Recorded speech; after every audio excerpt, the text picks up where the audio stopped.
아멘. 우리 다 같이 일어나셔서 오늘 함께 나눌 말씀 함께 저와 함께 교독하도록 하시겠습니다.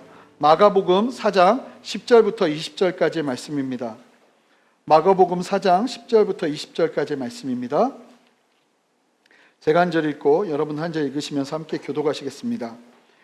예수께서 홀로 계실 때에 함께한 사람들이 12제자와 더불어 그 비유들에 대하여 물으니 이르시되 하나님 나라의 비밀을 너희에게 주었으나 외인에게는 모든 것을 비유로 하나니 이는 그들로 보기는 보아도 알지 못하며 듣기는 들어도 깨닫지 못하게 하여 돌이켜 죄사함을 얻지 못하게 하려 함이라 하시고 또 이르시되 너희가 이 비유를 알지 못할진대 어떻게 모든 비유를 알겠느냐. 뿌리는 자는 말씀을 뿌리는 것이라. 말씀이 길가에 뿌려졌다는 것은 이들을 가리킴이니 곧 말씀을 들었을 때에 사탄이 즉시 와서 그들에게 뿌려진 말씀을 빼앗는 것이요 또 이와 같이 돌밭에 뿌려졌다는 것은 이들을 가리킴이니 곧 말씀을 들을 때에 즉시 기쁨으로 받으나 그 속에 뿌리가 없어 잠깐 견디다가 말씀으로 인하여 환난이나 박해가 일어나는 때에는 곧 넘어지는 자요 또 어떤 이는 가시떨기에 뿌려진 자니 이들은 말씀을 듣기는 하되 세상의 염려와 재물의 유혹과 기타 욕심이 들어와 말씀을 막아 결실하지 못하게 하는 자요. 함께 읽겠습니다. 좋은 땅에 뿌려졌다는 것은 곧 말씀을 듣고 받아 30배나 60배나 100배의 결실을 하는 자니라. 아멘. 자리에 앉으시겠습니다. 함께 기도하시겠습니다. 하나님 감사합니다. 오늘 말씀처럼 좋은 땅에 30배, 60배, 100배의 결실을 맺게 하는 말씀의 역사를 우리 모두가 누릴 수 있도록 역사하여 주시옵소서. 우리의 심령을 깨워주시고 이때 필요한 말씀 주님 하시고자 하는 그 모든 일들을 마음껏 하시며 역사하시고 다스려 주시옵소서. 이곳이 주님의 곳이고 주님의 땅이고 주님의 시간입니다. 주님 마음껏 역사하셔서 주님 영광받아 주시옵소서. 감사드리며 예수 그리스도 이름으로 기도합니다. 아멘. 말씀을 나누도록 하겠습니다. 오늘날 수많은 성경 말씀을 읽고 듣고 있습니다. 라디오를 켜도 나오고 차를 타도 얼마든지 말씀을 들을 수 있고 요즘은 앱이 있어서 그 앱을 설치하면 그냥 말씀이 줄줄 귀에 듣기 좋게 잘 들리는 그런 앱들도 있습니다. TV를 봐도 인터넷, 유튜브를 들어가도 예전에는 장소에 가야만 들을 수 있었던 말씀들을 그저 핸드폰과 컴퓨터 앞에서 들을 수 있는 시대가 왔습니다. 이처럼 말씀의 홍수에 살고 있다는 것은 아주 큰 축복이요, 기쁨이요, 감사의 제목이 되는 것입니다. 사실은 예전에는 이렇게 말씀을 마음껏 읽을 수도 없는 시대였습니다. 중세시대만 해도 일반 성도님들은요, 성경을 보는 것이 평생 한번 있을까 말까 한 일이었습니다. 마틴 루터도 로마서를 더 깊게 구체적으로 연구하기 위해서 그가 성경책을 찾아서 먼 걸음을 걸어가서 하나님의 말씀을 대하고 그 말씀 속에서 연구하는 내용을 들을 수 있습니다. 종이와 인쇄술이 개발되기 전에는 더욱 그러했고 종교개혁과 함께 비로소 그때부터 성경이 번역되기 시작하면서 오늘날 우리가 이렇게 쉽게 말씀을 대할 수 있는 시대를 만나게 된 것입니다. 이런 귀한 말씀들이 선포되고 있는데 참 안타까운 것이 있다면 같은 그 귀한 말씀을 들으면서도 그 말씀의 열매를 우리가 너무나 다르게 누리고 있다는 것입니다. 어떤 사람에게는 생명의 말씀으로 선포되는 말씀이 어떤 사람에게는 수면제로 다가오는 시간들이 있다는 것이죠. 제가 어렸을 때 공부할 때 공부를 아주 잘하는 것이 절대 아니었기 때문에 제가 특히나 공부하면서 너무 힘들어했던 과목이 수학이라는 과목이었습니다. 산수까지는 괜찮았는데 산수가 수학이 되면서부터 그분은 제게 너무나 먼 당신이 되었습니다. 그러던 중 친구가 학원가에 엄청난 고수가 나타났다는 이야기를 전해주었습니다. 그분의 강의를 들으면 그 어려운 수학이 너무나 쉽게 다가온다는 것이었습니다. 당시 학원 무림계를 평정하던 유명 강사셨어요. 기대를 하고 수강 신청을 했습니다. 그리고 심지어는 제가 그러는 법이 없는데 수학을 듣겠다고 맨 앞자리에 가서 그 강사분의 침을 맞는 영광도 누렸습니다. 그런데 여러분, 결과가 어땠을까요? 짐작하시는 대로 지금도 저는 산수까지만 사랑하고 있습니다. 너무 어렵습니다. 아무리 좋은 강사라 해도 더 중요한 한 가지가 있다면 그 강의를 소화하는 학생들일 겁니다. 사랑하는 성도 여러분, 주님의 말씀도 마찬가지입니다. 우리 함께 히브리서 4장 12절 말씀을 함께 읽어보시겠습니다. 함께 읽겠습니다. 하나님의 말씀은 살아있고 활력이 있어 좌우의 날선 어떤 검보다도 예리하여 혼과 영과 곤절과 골수를 찔러 쪼개기까지 하며 그 마음의 생각과 뜻을 판단하나니. 여러분, 하나님의 말씀이 그렇게 놀라운 말씀이라고 지금 말씀하고 있습니다. 얼마나 강력하냐면 살아있고 활력이 있답니다.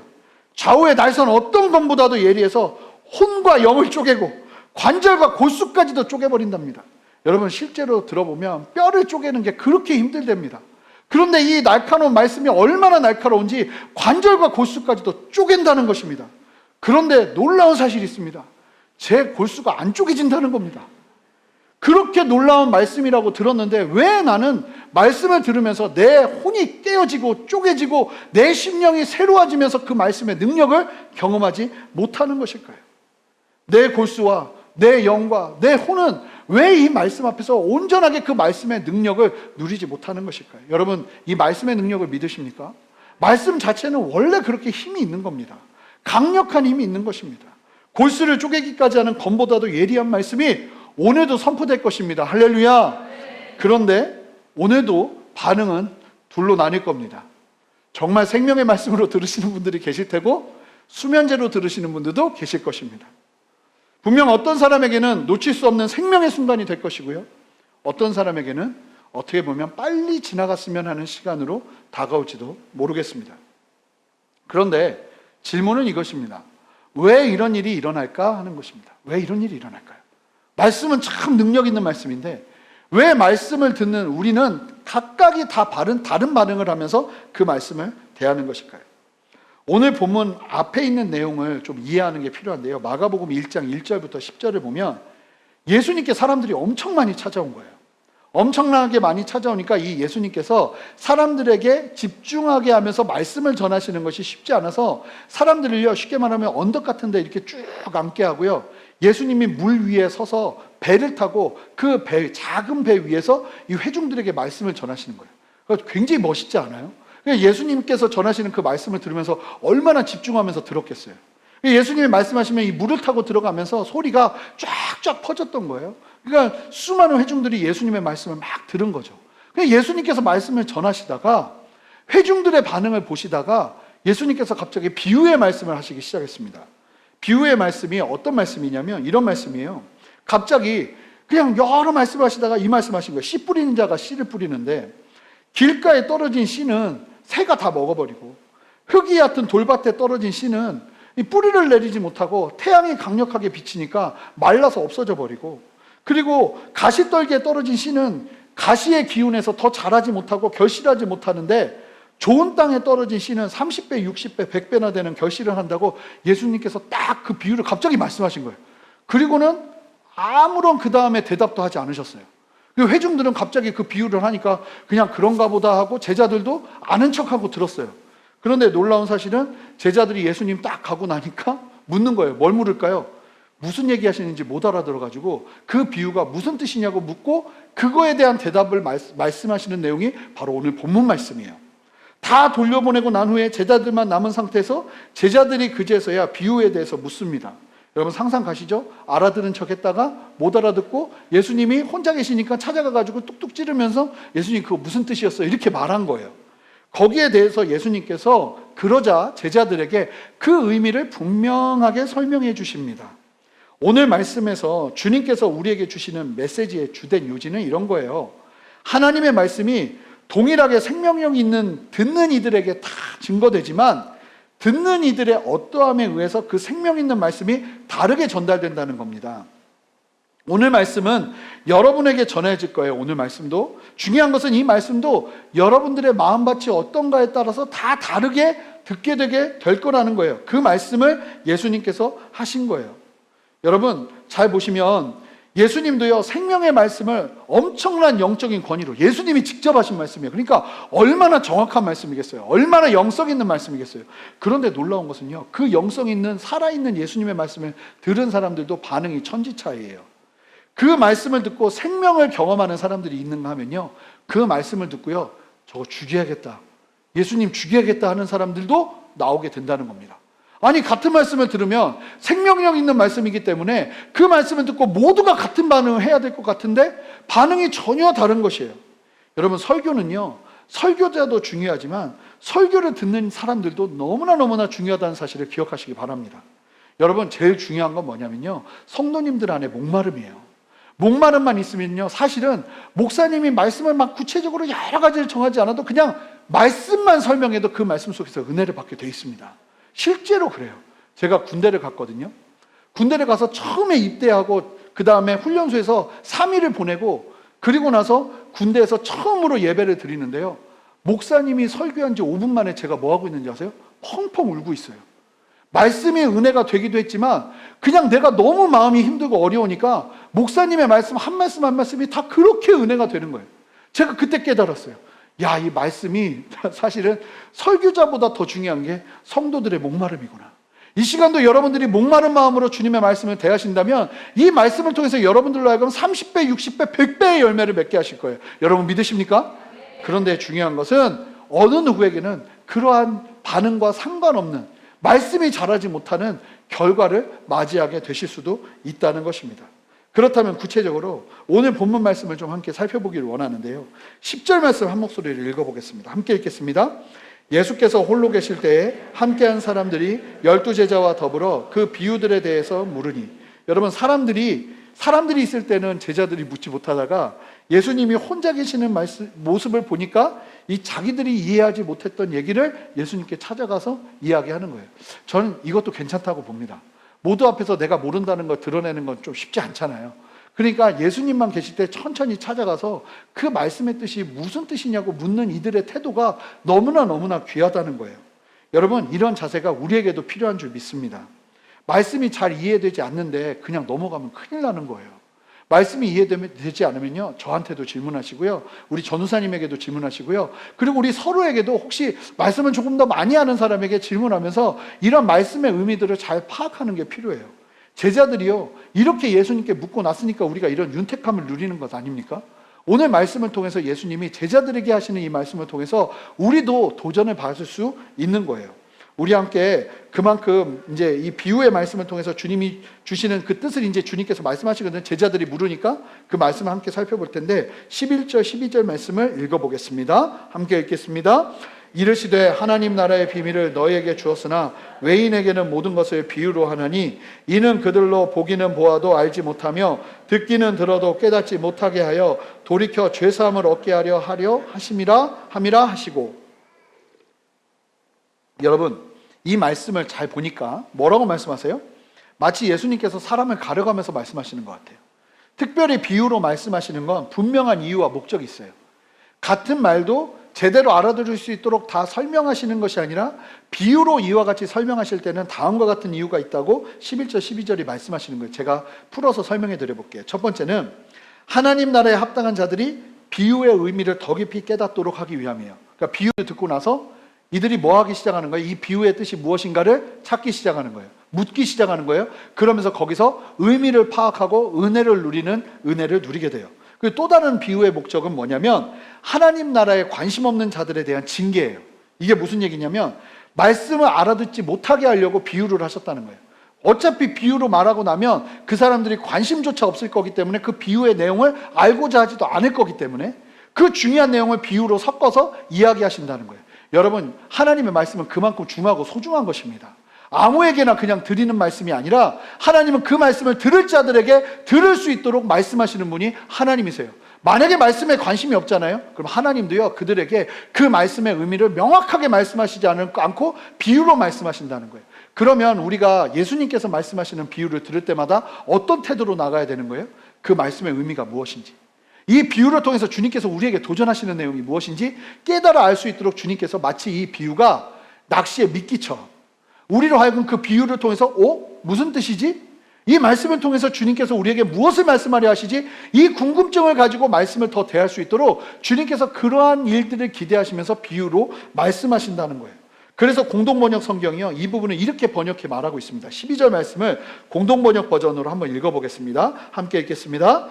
그것은 그들이 보고 또 보아도 알아보지 못하고 듣고 또 들어도 알아듣지 못하게 하려는 것이다. 그들이 알아보고 알아듣기만 한다면 나에게 돌아와 용서를 받게 될 것이다. 여러분, 말씀이 이해되지 않아도 어렵다고 머물면 안 되는 것입니다. 하나님은 그 어려움을 계기로 더 뚫고 들어와 하나님의 참뜻을 발견하기를 원하세요. 그리고 그 말씀을 대하는 자들이 어떠한 은혜를 누리는 거예요? 하나님 앞에서 용서를 받고 하나님 앞에 온전한 은혜를 누리게 되는 은혜를 누릴 수 있는데, 이 비유를 지나쳐버리고 간과해버리고 관심 없어 해버리면 그 용서의 기회를 놓쳐버린다는 말이에요. 그만큼 비유는요, 주님께서 우리에게 비유로 말씀하실 때 우리가 목마름으로 그 비유의 말씀을 온전히 해석하는 은혜가 필요한 것이에요. 사실은 이게 굉장히 중요합니다. 예수님이 이제 이 비유의 뜻을 설명을 끝까지 다 하시거든요. 그런데 너무 재밌는 사실은 끝까지 다 하시는데 모든 설명을 다 하지 않으세요. 중요한 내용은 딱 설명하시고 그 다음은 우리에게 넘기세요. 우리가 그 다음을 찾아내야 돼요. 주님이 그렇게 말씀하신다는 거예요. 그런 식으로 우리에게 말씀하시는 내용들이 굉장히 많으세요. 예수님께서 모든 것들을 다 말씀하실 필요가 없는 이유가 무엇이냐면 이 성경 66권 안에 모든 답이 있기 때문에 그래요. 그래서 예수님은 중요한 내용들은 쭉 말씀하시지만 전부 말씀하지는 않으세요. 그리고 이 말씀을 통해서 우리가 뭐 하라고요? 그 비유를 통해서 목마름을 가진 우리가 말씀 속에서 그 의미를 찾아내라고요. 예수님이 그렇게 우리를 이끄시는 분이시라는 거예요. 자, 그러면 예수님께서 이 제자들이 그 씨 뿌리는 비유 한 거 막 궁금해서 물었거든요. 그게 무슨 뜻입니까? 새가 먹는다는 건 뭐고, 해가 막 뜨겁게 내려져서 뿌리가 없어가지고 다 없어진다는 건 무슨 뜻이고, 가시밭은 무슨 뜻입니까? 이렇게 물으니까 예수님께서 이제 그 부분에 대해서 자세하게 설명을 해주세요.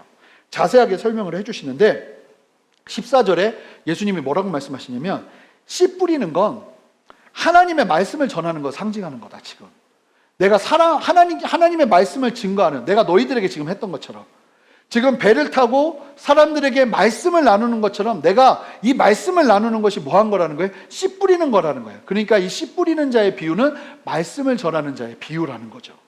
그러면서 그렇게 씨를 뿌리는, 씨를 받아들이는 마음밭의 네 가지 유형을 말씀하시는 거예요, 이 비유가. 그러면서 예수님이 설명하세요. 그러니까 모든 사람들은요, 이 네 가지 유형 안에 들어갑니다. 말씀을 듣는데 말씀을 받아들이는 사람들은 모두가 이 네 가지 유형 안에 들어간다는 거예요. 자, 그러면 이 네 가지 유형을 함께 살펴보도록 하겠습니다. 첫 번째, 길바닥 같은 마음을 소유한 사람입니다. 길바닥 같은 마음. 여러분, 이 안에 길바닥 같은 마음을 소유한 분들도 있을 수 있습니다. 저는 거의 없을 거라고 보는데 그럼에도 불구하고 있을 수 있어요. 우리 15절 말씀 함께 읽어보겠습니다. 읽겠습니다. 말씀이 길가에 뿌려졌다는 것은 이들을 가리킴이니 곧 말씀을 들었을 때에 사탄이 즉시 와서 그들에게 뿌려진 말씀을 빼앗는 것이요. 잘 보시면 이 길바닥 같은 마음은 말씀 자체를 아예 처음부터 받아들일 마음이 없어요. 그래서 말씀을 듣지 않아요. 쉽게 말하면 말씀이요, 강철 같아서 아무리 아예 각오하고 듣는 거예요. 어떤 말씀을 해도 나는 은혜 받지 않으리라는 깊은 각오 속에서 예수님의 말씀을 듣는 거예요. 그러니까 막 말씀을 다 튕겨내요.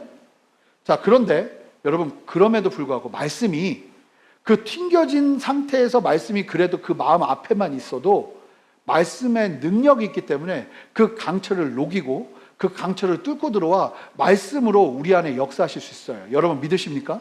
그런데 중요한 건 뭐냐면, 이렇게 마음을 강팍하게 하고 말씀을 듣지 않는 사람들에게 그 말씀을 거부해서 튕겨놓으면요, 그 말씀이 그 앞에 있는 게 아니라 오늘 말씀대로 보면 뭐라고 말하는 거예요? 사탄이 다 뺏어간대요. 자, 이 이야기를 예수님이 왜 하신 거예요? 지금 예수님이 조금 전에 배를 타시면서 수많은 사람들 앞에서 말씀을 전하고 계셨잖아요. 그 예수님의 말씀을 들으려고 수많은 사람들이 먼 길을 마다하고 온 거 아니에요? 그런데도 놀라운 사실은 예수님이 보신 거예요. 그들 안에 말씀을 제대로 듣지 않고 쉽게 말하면 길바닥 같은 마음을 소유해서 지금 예수님 말씀하고 계시는데도 말씀하든지 말든지 하면서 완전히 강팍한 마음으로 그 말씀을 튕겨내고 있는 사람들을 본 거예요.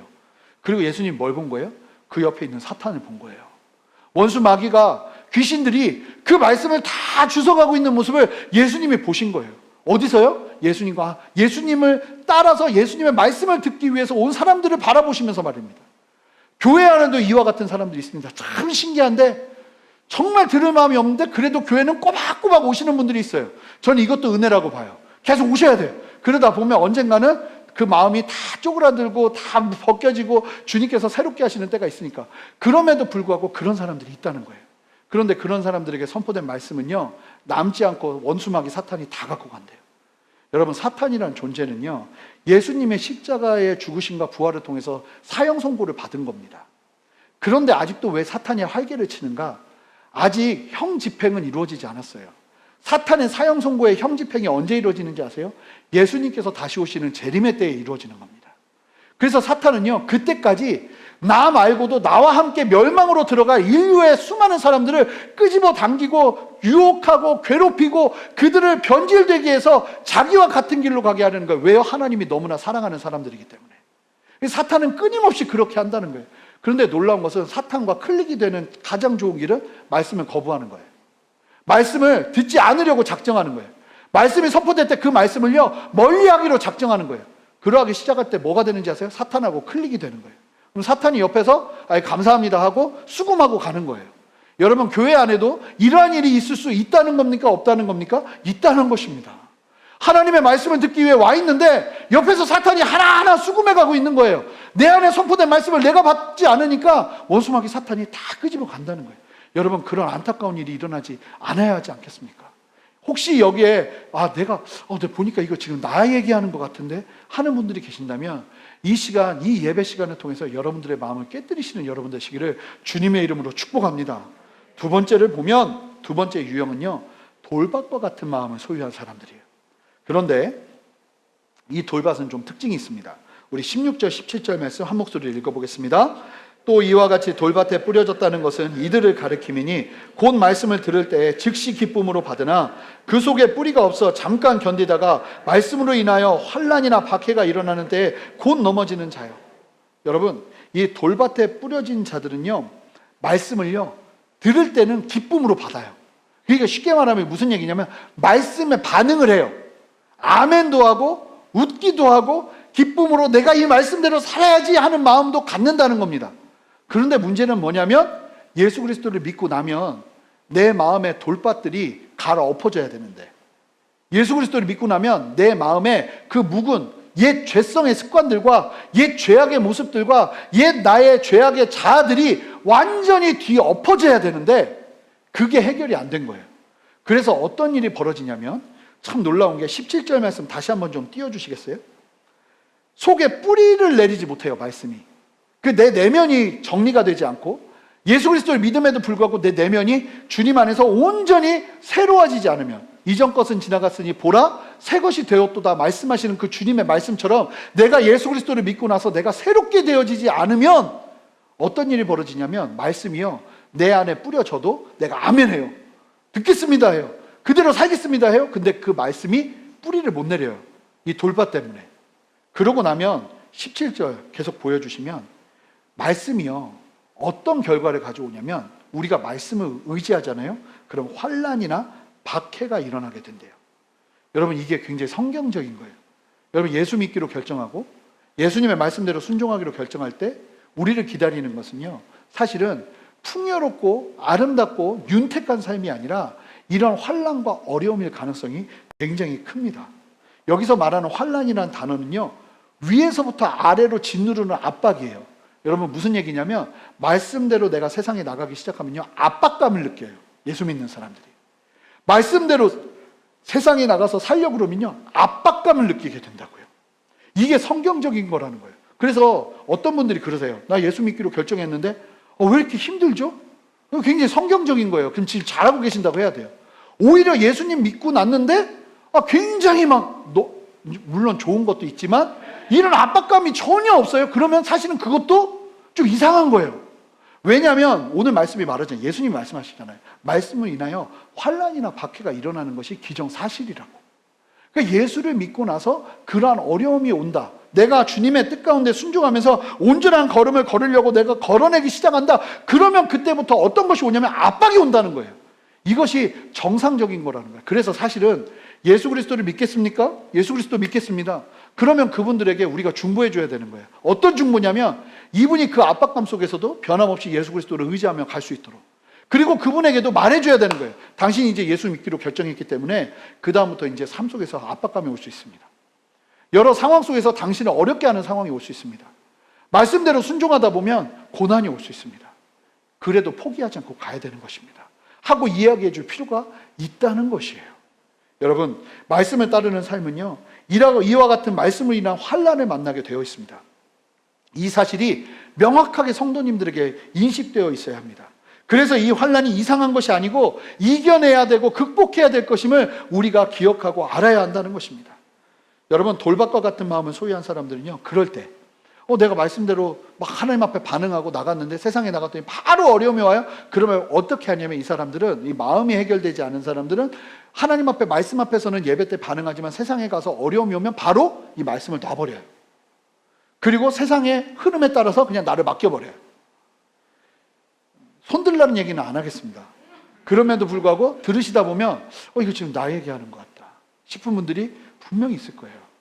세 번째 유형, 저는 이 세 번째 유형은요, 정말 많은 성도님들이 이 세 번째 유형과 네 번째 유형 사이에서 넘어가야 되는데 넘어가지 못하는 경우가 굉장히 많다고 봐요. 이 세 번째 유형 안에 머무르는 분들이 굉장히 많을 거라고 저는 염려가 돼요. 근데 저희 교회는 아닐 거라고 믿고, 그럼에도 불구하고 여러분들 이 세 번째 유형을 살펴볼 텐데 18절, 19절 말씀을 함께 읽어보겠습니다. 함께 읽겠습니다. 또 어떤 이는 가시밭 떨기에 떨어진 자니 이들은 말씀을 듣기는 하되 세상의 염려와 재물의 유혹과 기타 욕심이 들어와 말씀을 막아 결실하지 못하게 되는 자요. 여러분, 이 세 번째 유형은요, 마음밭은 좋아요. 토양이 굉장히 좋아요. 그래서요, 뿌려진 것이 듣기도 하고 하면서 이 뿌리도 내리고 자라요. 그런데 문제는 뭐냐면 계속 자라지 못해요. 왜냐하면 그의 인생에 가시밭이 있기 때문에 그렇대요. 이 가시밭이 이 자라는 말씀의 씨가 자라지 못하도록 막기 때문에 그것이 더 좋은 열매를 맺지 못하게 된다는 거예요. 실제로 가시떨기가 자라는 땅은 돌밭이나 길가보다는 훨씬 좋은 땅이에요. 그러니까 무슨 얘기냐면 주님의 말씀을 이해해요. 그리고 그 말씀대로 살려고 노력도 해요. 그런데 꼭 이런 일만 만나면 포기하고 넘어져요. 여기서 말하는 많은 사람들이 이 세 번째 유형에 속할 수밖에 없다고 생각되는 게, 이 가시덤불이 어떤 것인지를 예수님께서 말씀하시잖아요. 가시덤불을 말씀하시는데 첫 번째가 세상의 염려래요. 세상의 염려. 욕심을 채우기 위한 열심과 걱정거리와 불안을 말하는 것입니다. 여러분, 그거 아셔야 돼요. 무조건 두려움은 주로부터 오는 것이 아니에요. 여러분, 염려도 주로부터 오는 것이 아니에요. 내 안에 가만히 있는데 내가 계속 염려 가운데, 근심 가운데, 두려움 가운데 있게 된다면 이것은 주로부터 온 것이 아니에요. 여러분, 그때 뭐 해야 되냐면 예수의 보혈로 나를 덮으시고 내 염려를 걷어가 주시고 아버지의 평강으로 나를 덮어달라고 의식적으로 깨어서 주님 앞에 기도하셔야 돼요. 염려는요, 가시덤불이에요. 주님이 염려케 하시는 게 아니에요. 가시덤불이에요. 두 번째는요, 재물의 유혹이에요. 재리의 유혹. 재물이 가지는 기민성입니다. 여러분, 재물은 나쁜 것이 아니에요. 하지만 여러분, 재물이 하나님만큼 중요해지기 시작하면 그때부터 재물이요, 우리의 인생의 가시밭이 되기 시작하는 거예요. 돈이 없으면 아무것도 못할 것 같고, 돈이 없으면 내가 정말 죽을 것 같고, 돈이 하나님보다 더 귀중해 여기기 시작할 때 이것이 우리의 인생의 가시밭이 된다는 거예요. 그래서 주님의 말씀을 듣고도 돈의 염려가 오면 이 주님의 말씀을 내려놓을 수밖에 없는, 돈의 그 권위와 권세 앞에서 엎드리고 복종할 수밖에 없는 일들이 벌어지게 된다는 거예요. 그런데 실제로 말이 그렇지 이게 정말 어려운 일 아닙니까?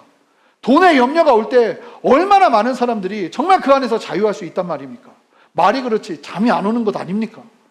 저도 새벽 예배 때, 설교 때 말씀드렸지만 제가 전도사로 사역하고 주님을 위해서 열심히 사역한다고 믿었고, 그때 말씀을 전하면서 막 돌아다니면서 말씀을 전하고 있었어요. 그런데 저희 아버지가 망하신 거예요. 돈이 다 없어져 버린 거예요. 저희 집이 그래도 잘 살고 있었어요. 그래서 제가 결혼하고 유학을 해도 내가 일하면서 공부하지 않아도 공부만 할 수 있겠구나, 이런 안정감이 있었다고요. 그런데 집이 딱 망해버린 거예요. 근데 전 그때 전도사였다니까요.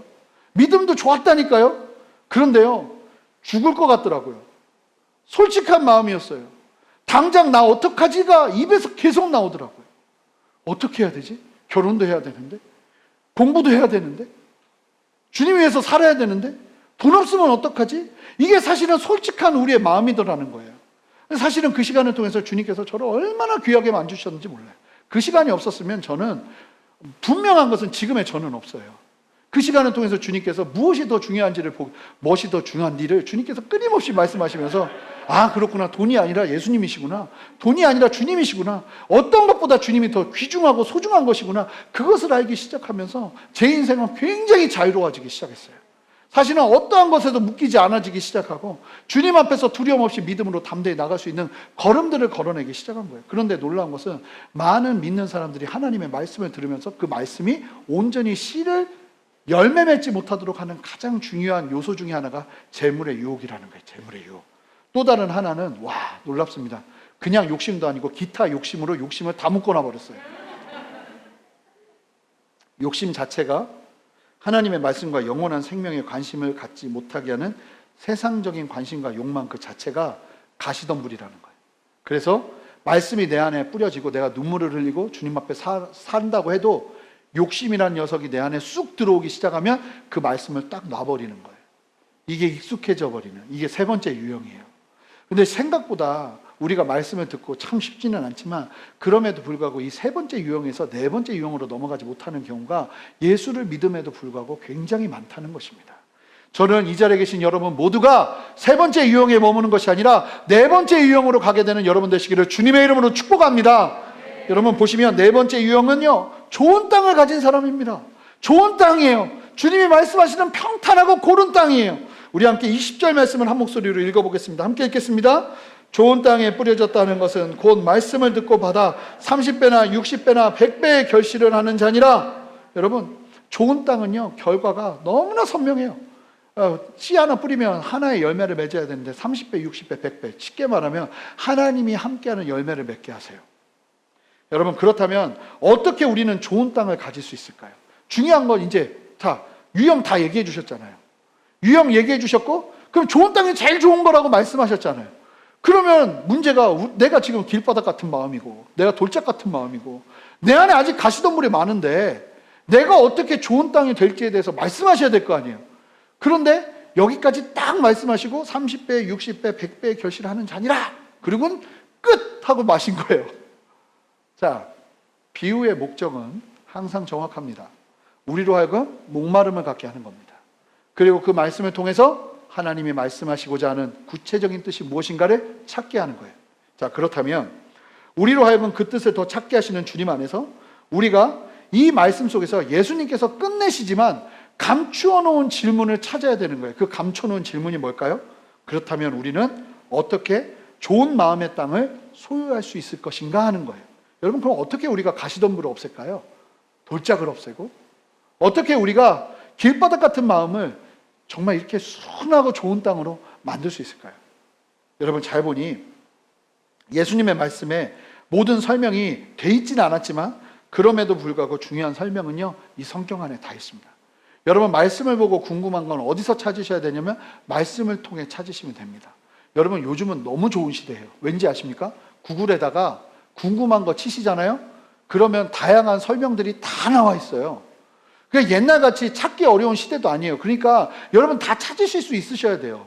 그러니까 마음밭을 기경하는 법 쳐보세요. 그러면 쭉 나와요, 진짜로. 그리고 아주 성경적인 설명이 다 있어요.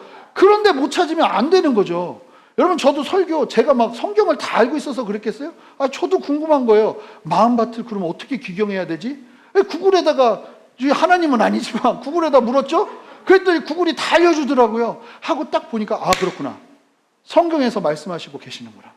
하나님께서 놀랍게 어떻게 우리가 좋은 땅이 될 수 있는지를 도전하고 계시는구나. 딱 보이는 거예요. 여러분, 그 답이요, 에스겔 11장 19절에 나와 있어요.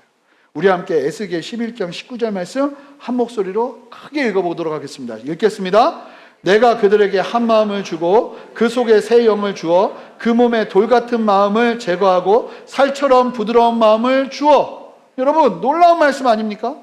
자, 돌 같은 마음은 우리가 제거할 수 없다고 말씀하세요. 돌 같은 마음은 누가 제거하는 거예요? 영이, 새로운 영이. 누구예요? 성령 하나님께서. 여러분, 이처럼 길바닥, 돌밭, 가시밭 같은 마음이 제거되어 귀경되고 살처럼 부드러운 마음이 되는데 필요한 절대적인 요소는 성령 충만입니다. 할렐루야. 우리가 성령 충만을 경험하기 시작할 때 우리 몸에 있는 돌 같은 마음이 끊임없이 제거되는 거예요. 제가요 예전에 홍천에서 2년 반을 산 적이 있었는데, 그 홍천에서 공동생활을 하면서 살 때 홍천 내명군 자운리 하여간 12,000봉 휴게소에서 한 15분을 들어가야 되는 곳이에요. 굉장히 깊은 산골이에요. 거기는 진짜로 6.25 때 전쟁 난 줄 몰랐대요, 그 마을 사람들. 북한군이 쳐들어올 수도 없는 곳이에요. 되게 깊은 산골이에요. 근데 거기에 딱 저희 그 숙소를 나오면 엄씨 아저씨 밭이 있었어요. 엄씨 아저씨 밭. 굉장히 넓은 밭이에요. 근데 이 밭은요 1년에 한 2번에서 3번을 갈아엎어요. 그 농사를 굉장히 잘 지시는 분이신데, 전씨 아저씨라는 분이 엄씨 아저씨 집을 그 땅을 대신해 가지고 이게 농사를 지으셨거든요. 전씨 아저씨는 정말 농사계의 거의 뭐 마이다스 손이었어요. 그래서 한 번도 아니고 한 3번을 갈아엎으면서 짓는데, 개간을 하는데요 너무 신기한 게 뭐였는지 아세요? 돌이요 한 번 개간할 때 돌을 다 골라요. 다 골라서 진짜 윤기 있는 땅처럼 다 그렇게 해서 이제 씨를 뿌리면 자랄 수 있게 만들거든요. 근데 6개월 지나서 또 갈잖아요. 그럼 돌이 또 나와요. 또 나와요. 여러분, 놀라운 사실은 성령 충만은요 우리가 날마다 구해야 되는 거예요. 뭔지 아세요? 우리 안에 돌밭이요 한두 번 개간해서 될 게 아닌 거예요. 성령 충만을 통해서 성령 충만이 우리 안에 역사되기 시작하면요 그때부터 우리의 마음밭을 하나님이 갈아엎으시기 시작하신다는 거예요. 제가요 예수님을 인격적으로 처음 만났을 때 그렇게 눈물이 나더라고요. 아니, 예수님이 슬퍼서, 예수님 불쌍해서 운 것도 아니에요. 그냥 주여 예수님 하면서 기도하기 시작하면 그렇게 하면서 울기 시작하는 거예요. 그렇게 우는 거예요. 한참을 몇 달을 울었어요. 그리고 울고 아침에 밥 먹고 있는데 어머니가 저에게 그러셨어요. 네 그 표독스러운 표정이 많이 변했대요. 굉장히 사람이 좀 유해진 것 같대요. 그래서 제가 어렸을 때부터 진짜 많이 들었던 얘기가, 넌 표독스럽다고, 바늘로 찔러도 피 한 방울 나올 것 같지 않다고. 애가 막 하도 막 독하니까 그랬는데, 제가 예수님을 만났는데요 이유 없이 그렇게 눈물이 나는 거예요. 그냥 한없이 울었어요. 맨날 울었어요. 우는 게 일이었어요. 그런데 잘 보니까요 이제 와서 말씀들을 대하면서 알게 되는 게 뭐냐면, 제가 예수님을 만나고 성령께서 내 안에 역사하시면서 나도 모르는 나의 돌밭들을 성령께서 다 갈아엎으시는 거예요. 그러니까 그분 앞에서, 그러니까 예배 드릴 때 있잖아요 여러분, 눈물이 나면 우세요. 그리고 막 기쁘면 막 기뻐하세요. 그리고 그때 이 예배 때 주어지는 반응들을 주님 앞에 더 풀어놓으실 필요가 있어요. 그럴 때요 주님께서요 우리의 마음밭을요 우리도 모르는 가시밭, 우리도 모르는 돌짝들, 그러한 것들을 어떻게 하시냐면 성령의 충만으로. 그러니까 주님께서 말씀하시잖아요. 네 돌밭은 우리가 하는 게 아니라 에스겔서에서 돌밭을 내가 없애주겠다. 새 영을 주어서. 그러니까 성령께서 우리 안에 역사하시면서, 성령께서 우리 안에 운행하시면서, 성령께서 하시는 일이 뭐냐면, 중요한 일 중에 또 다른 하나가 우리의 마음밭을 갈아엎는 거예요. 저는 여러분들 안에 그 성령의 충만 안에서 여러분들의 마음밭이 다 갈아엎어지는 역사가 있으시기를 주님의 이름으로 축복합니다. 그러니까요 울고 싶을 땐 마음껏 우세요. 웃고 싶을 땐 마음껏 우세요. 그런데 여러분, 이 말씀이 주는 도전이 굉장히 중요한 게 뭐냐면요, 보세요. 성령은 누구에게 임하죠? 거듭난 사람들에게 임합니다. 성령은 다른 사람에게 임하는 게 아니라 거듭난 사람들에게 임하는 겁니다. 자, 그러면 좋은 밭은 누가 누리는 은혜인지 아세요? 거듭난 사람들이 누리는 은혜예요. 거듭나지 못하면요 절대로 좋은 밭으로 못 갑니다. 세 번째 유형, 가시덤불까지 갈 뿐이에요.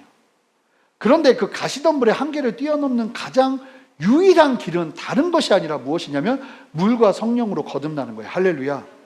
여러분, 이 말씀이 다 연결되어 있는 거예요. 결국은 우리가 성령 안에서 충만함을 누리면서 참으로 거듭나기 시작하고 하나님의 나라를 보기 시작할 때 말씀이 우리 안에 심겨지는 돌짝 같은 마음들이 성령 안에서 갈아엎어지고 우리 안에 새로운 은혜가 임하는 거예요. 그러니까 구원받지 않은 사람들은 결국 이 세 가지 안에서 반드시 묶이게 돼 있어요. 첫 번째, 길바닥 같은 마음, 사탄이 다 가져가요. 두 번째, 흙 아래 감춰진 돌밭 같은 마음, 말씀 안에 아직도 하나님을 내가 믿지만 내 내면의 문제와 내 심령이 하나님 앞에서 새로워지지 못하고 아직도 주님을 믿고 알고 싶지만 거듭나지 못해서 이 문제가 해결되지 않아요. 세 번째는 그럼에도 불구하고 주님보다 세상의 문제가 더 클 수밖에 없는, 주님을 정말 사랑하고 따라가고 싶은 마음의 의지적인 동기까지도 있는데 이게 잘 안 돼요. 왜냐하면 거듭나지 않았기 때문에. 물과 성령으로 거듭나지 않았기 때문에. 물과 성령으로 거듭나는 건요 마음밭이 살결처럼 부드러워지는 거예요. 그러한 역사를 주님께서 우리에게 도전하신다는 거예요. 여러분, 우리의 의지로 신앙생활을 하면 이 세 가지의 한계를 절대로 벗어날 수 없습니다. 여러분들이 아무리 주님 앞에 날 도와달라고 기도를 해도 여러분들의 인생 속에서 염려가 다가오면 그 염려가 여러분들을 잠식해 버릴 거예요. 두려움이 다가오면 그 두려움이 여러분들을 잠식해 버릴 거예요. 그 한계를 절대로 벗어날 수 없어요. 어떻게 해야 벗어나는지 아세요? 성령께 나를 맡기면서 예수 그리스도의 죽으심과 십자가의 부활을 온전히 믿음으로 말미암아 성령의 충만을 누리기 시작할 때 그분이 우리의 마음밭을 갈아엎는다는 거예요.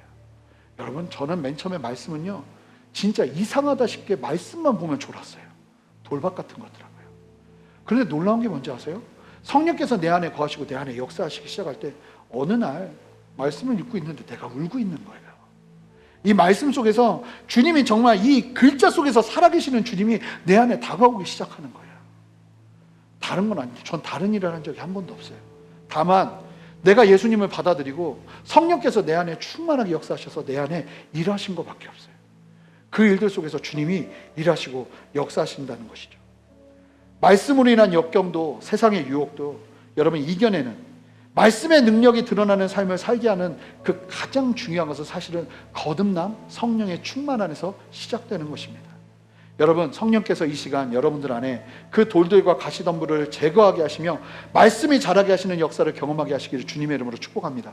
그래야 할 때 30배, 60배, 100배의 역사가 일어나는 거예요. 여러분, 이 30배, 60배, 100배가 어디서 가장 먼저 나왔는지 아세요? 이삭 때 가장 먼저 나왔습니다. 이삭 때. 아브라함 아버지가 죽고 이삭이 이제 독립해서 자기의 인생을 사는데 파는 곳마다 다 우물이 나오는 거예요.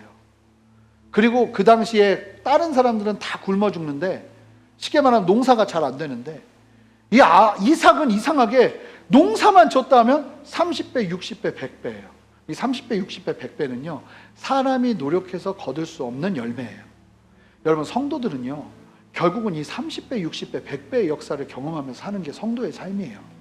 그런데 우리가 왜 30배, 60배, 100배의 열매를 누리지 못하냐면, 정말 어떻게 보면 거듭남, 성령의 충만, 그 속에서 세상의 염려와 재물의 염려와 이 세상의 모든 욕심에 관련된 것들에 대해서 싸워 이길 만한 넉넉한 능력과 힘을 갖기 시작할 때 그 성도들에게 하나님이 주시는 역사는 30배, 60배, 100배라는 것이에요.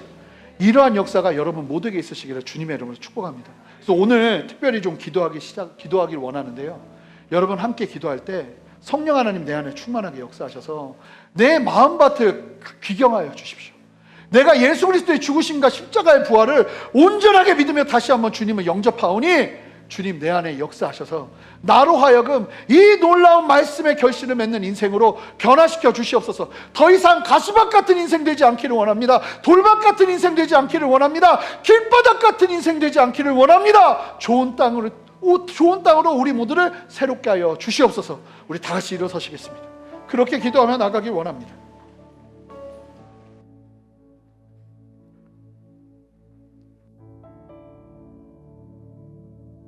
겠습니다. 다 같이 두 손을 들고 기도할 때 성령 하나님 이 시간 충만하게 역사하셔서 내 마음밭을 귀경하여 주시옵소서. 성령 하나님, 내 마음이 아직도 돌짝으로 가득 차 있습니다. 가시덤불로 가득 차 있습니다. 하나님 이 시간 내 안에 충만하게 찾아오셔서 나로 하여금 성령의 충만을 누리게 하시고, 성령 하나님 내 마음의 모든 것들을 걸어가시며 아버지 하나님 이 말씀이 내 안에 충만한 열매로 드러날 수 있도록 주님 내 마음밭을 기경하여 주시옵소서. 그렇게 역사하여 주시옵소서. 우리 주님 앞에 간절히 기도하며 나가겠습니다. 함께 기도하시겠습니다.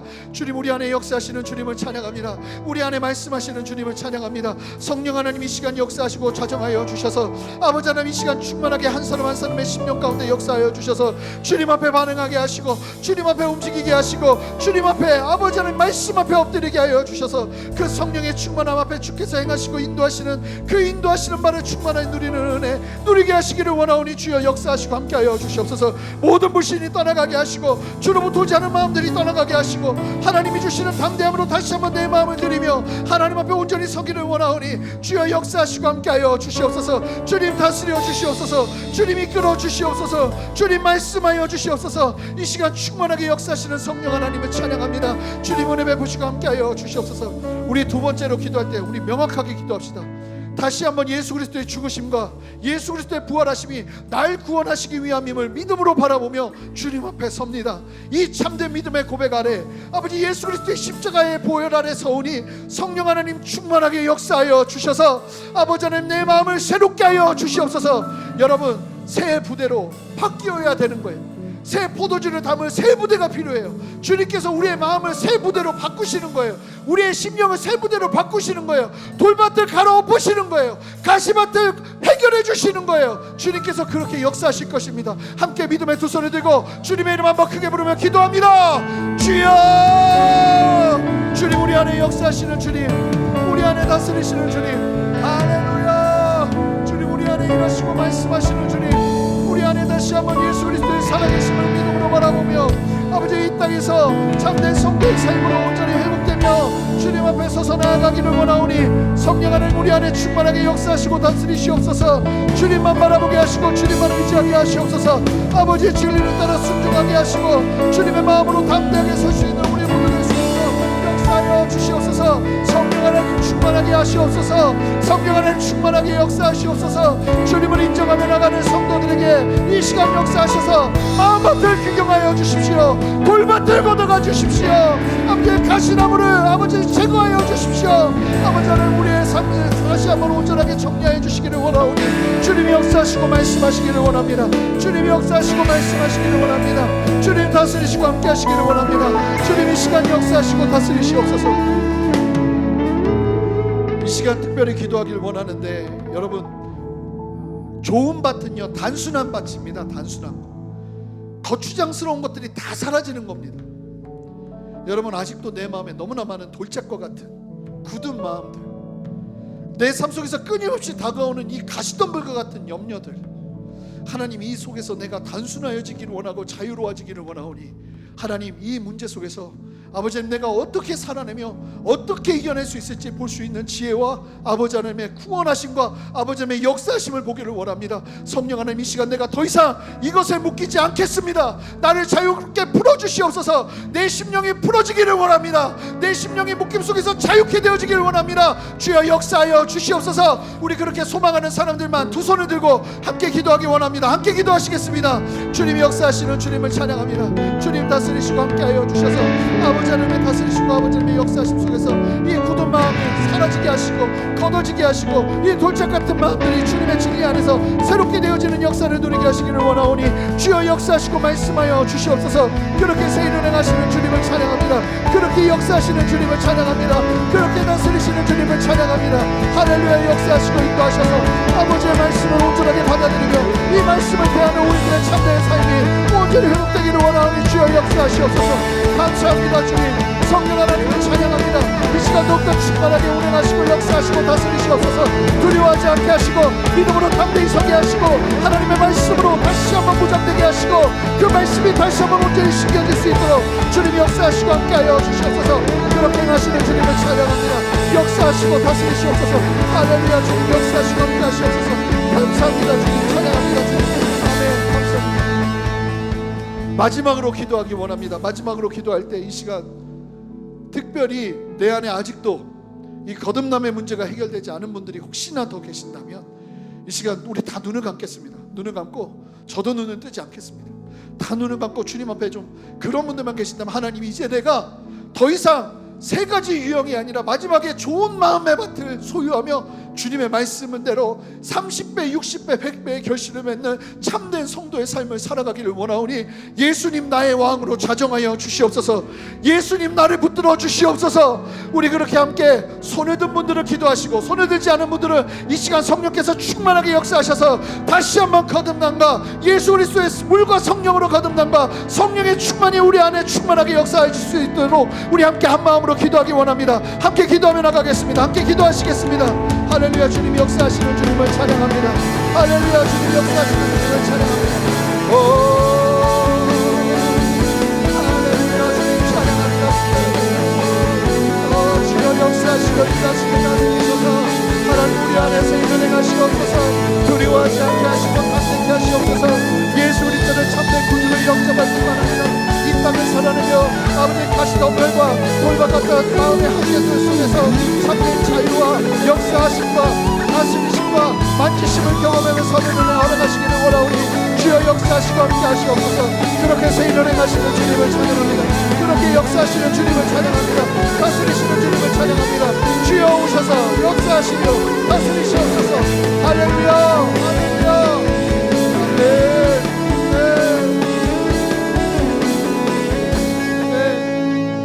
존귀하신 주님, 성령 하나님, 이곳 가운데 충만하게 역사하여 주셔서 우리의 마음을 만지시고 새롭게 하여 주시옵소서.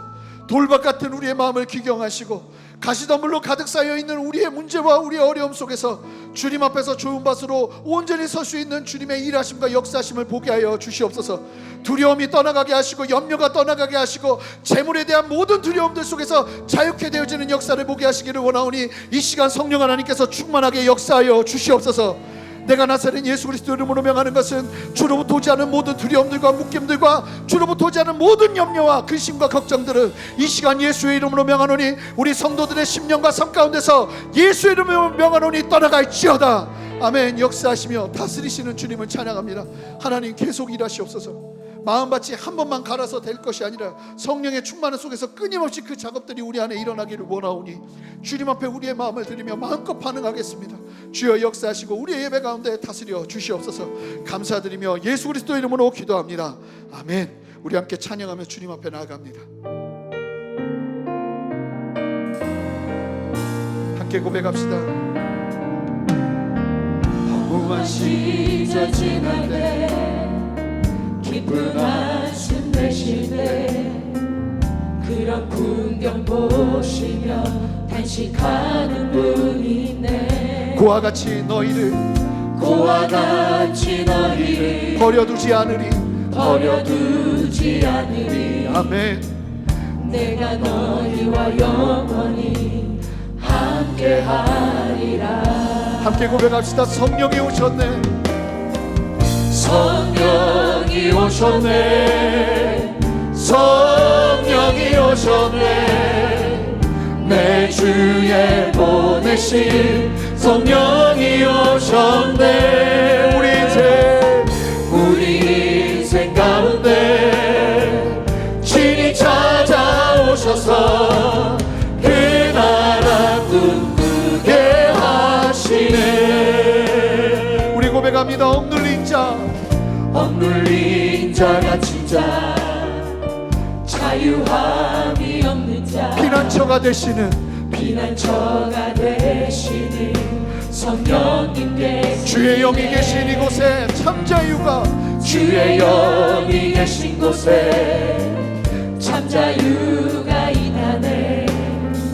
진리의 영이신 성령이 오셨네. 고백합니다. 성령이 오셨네. 성령이 오셨네.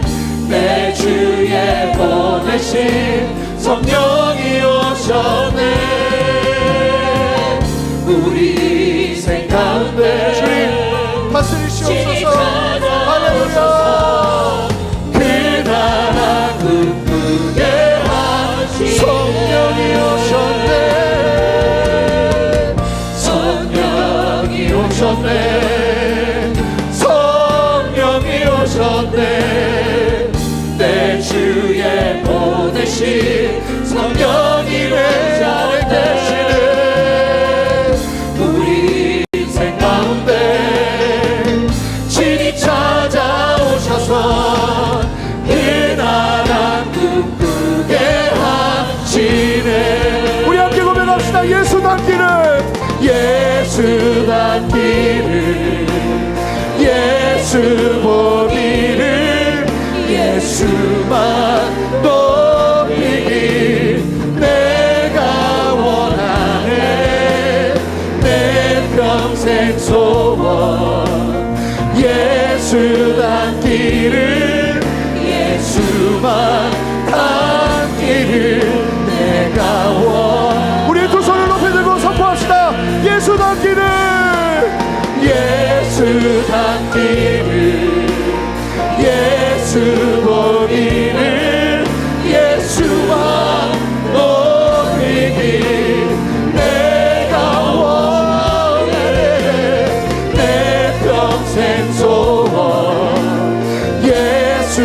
닿기를 예수만 닿기를 내가 다시 한번 고백합시다. 예수 닿기를, 예수 보기를. 예수 닿기를. 그렇습니다. 주님, 이 시간 충만하게 역사하셔서 우리로 하여금 주님의 마음 먹게 하여 주시옵소서.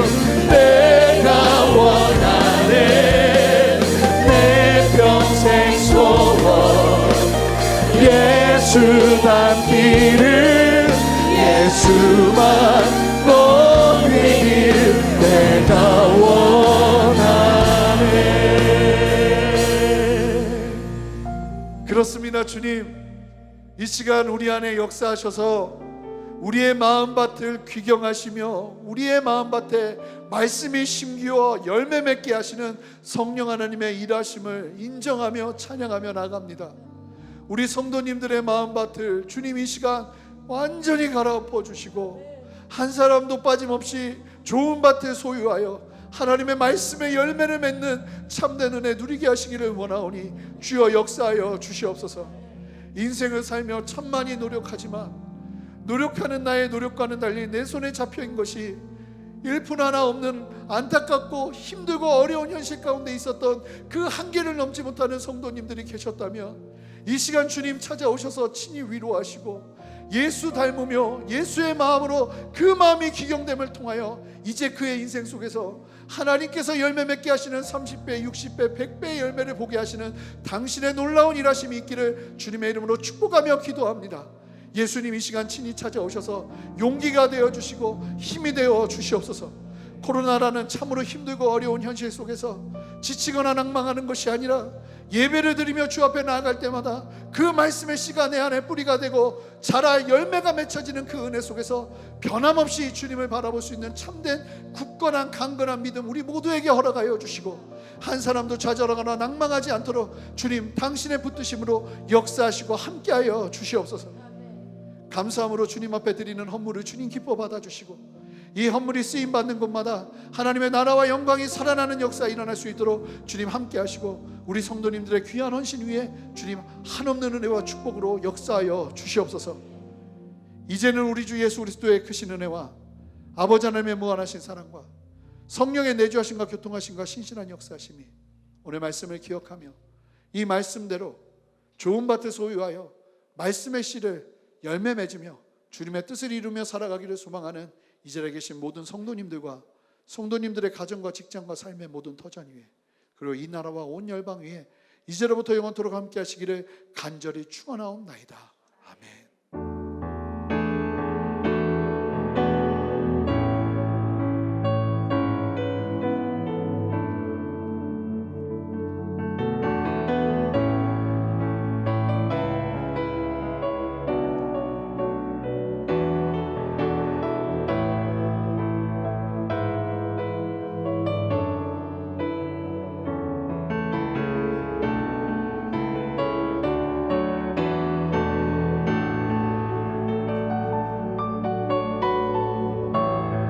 모든 감사와 영광의 박수 주님 앞에 올려드리도록 하겠습니다. 할렐루야. 감사합니다.